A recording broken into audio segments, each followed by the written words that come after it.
Hello guys, welcome to my channel. If this is your first time here, I'm Insongra Willie and I share content on master's application, my life year as an international student in France.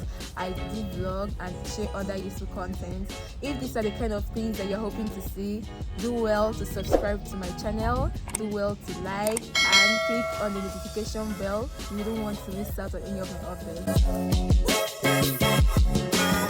So for today, we're just going to be looking at comparing France and Canada in terms of the accommodation, the school fees, and the grading system, and just give you different options for you to choose and just know what you are heading into in any of the decisions you are making right now.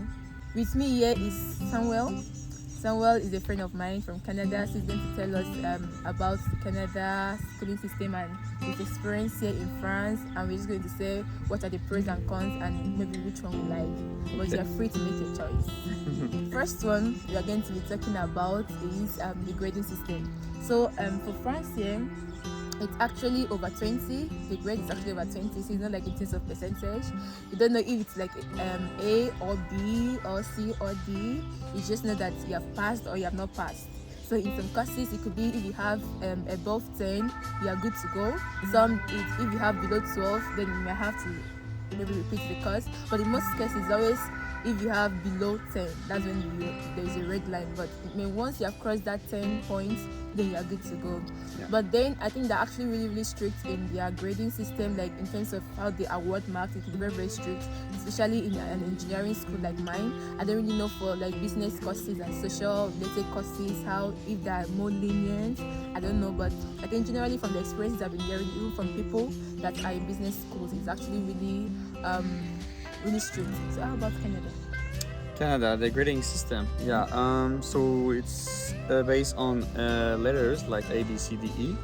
So to be able to pass, you need D or above. Okay. And it's based mostly out of the average of the class and the standard deviation. So if you're far away from your classmate and you have good grade, for sure you will get an A. But if you're close to the average, you will mostly have a B, B+. So yeah, and this is one of the system, and the other system it's A, B, C, D also, but it's based on a fixed grade. So if you have like 80%, you mostly have a B+, B. So yeah. Okay. So this is the grading system. In terms of accommodation, here in France for students, because I'm doing my master's, for students, I think even for in your bachelor's also, it's actually really affordable.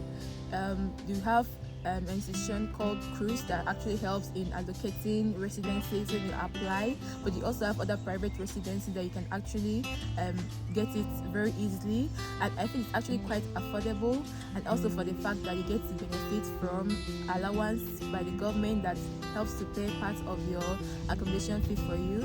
For me, finding an accommodation was actually very easy for me, even if I wasn't a scholarship student, so I've still been very easy. So I think it's actually great and I like it. And so how about in Canada? The accommodation, yeah, well, for sure you will have a student residence. It's easy to get, but you need to be prepared in advance to be able to have one, but it's really easy to have one. Like for the lunch and stuff, there's not such a thing. We have cafeteria, but it's like regular prices, so it's a little bit expensive. It's about €8. There's really not much difference from students' privileges and outside it's pretty the same thing. Okay, but I think here in France there is a lot of difference from student privileges and outside privileges. Yeah, so I think it's great. The admission process, I think here in France sometimes it's easy and sometimes it's not, especially when it comes to like specialized courses. It can actually very competitive for you to get into courses that are actually really competitive. So it could be difficult, but I think if you follow the process, it's straightforward. For mine, it was actually straightforward for me. You just have to know the requirements and know if you have met up to the requirement, like in terms of the field you are coming from, in terms of the grades and so on. For the English language requirements, you don't really have a lot here. Although when I was applying, I used my West African examination certificate to apply. That's what I used because I I was taught in English already, so I did not really have to like prove my level of English for them. So it wasn't mandatory for me to sit for IELTS. I did not sit for any IELTS when I was coming to France. Unlike other countries, where it's actually really mandatory. You don't sit for it, then there is no hope for you having an unconditional offer. But it's not like that here in France. For me, I have 2 courses in English, but I didn't need any English requirements. Even if I didn't study in English like my first language in Canada, I studied French, and either for French I didn't need any requirements for my course in French because I'm a French is my mother tongue. So, So how about the admission process? For a citizen, you need to go to Cégep. So Cégep is like between high school and university. It's 2-year or 3-year program depending on your program that you choose. And you apply. It's really easy.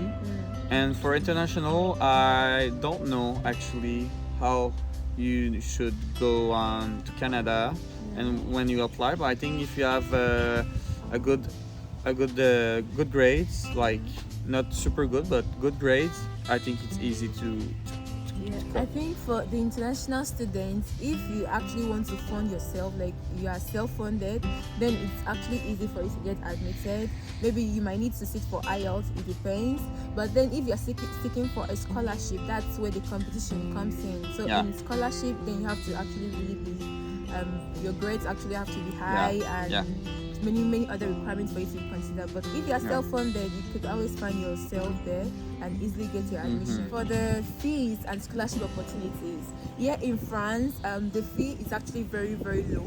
It's actually low, so you could have as low as below 300 euros for some courses. I'm going to find these courses and share it with you guys. I'm going to find them. So you can actually have courses that you pay as low as 300 euros, and then I think the high courses you can see should be like within 5,000 euros to 7,000 euros, and that's actually very low compared to like other countries like in Canada. Like for international students, it can be actually very high, like up to 12,000, 20,000 a year. A year. I'm referring to a year. Maybe 12,000 a year. I'm referring to a year. So it could actually be that high. So I think it's actually low here. I think finding scholarships here in France could be a bit of a challenge. Like when I really access those things very easily. Like if it's just your first time coming to France, maybe just a few scholarships like Eiffel Tower scholarship and maybe Erasmus scholarship and so on. But then if you come here, like IDEX scholarship also, but then inside the school they could actually give you like fee reduction. So they take away some percentage and you just end up paying like parts, and so it could actually lenient in their fee. Well, in Canada, the fee is, like she said, it's expensive for international student. It's going to be like in Quebec, it's the cheapest place, so it's going to be maybe 12,000 a year, like I said. It's actually easier to find scholarship opportunities in Canada. Yeah, scholarship. I think it's each school, excuse me, offer a scholarship for international student for sure. So there's not so many, so it's competitive. But from the government, I think there's like a program for international student to get a scholarship, and it's also competitive, like Willie said. So I think it's based on your background, based on your past grade.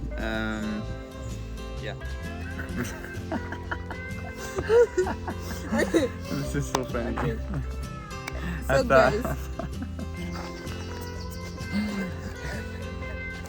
So guys, we have come to the end of this session, and it has been an amazing series. We hope that you're able to learn a whole lot of things that could help you in making your decision concerning where you want to study for your master's or your bachelor's program. I also want to thank Samuel for taking out time to do this video with me. I'm grateful, I'm glad. Thank you very much. If you are yet to subscribe to my channel, make sure you subscribe, and if you have questions, you can always drop it in the comment section. I'll do well to answer your questions.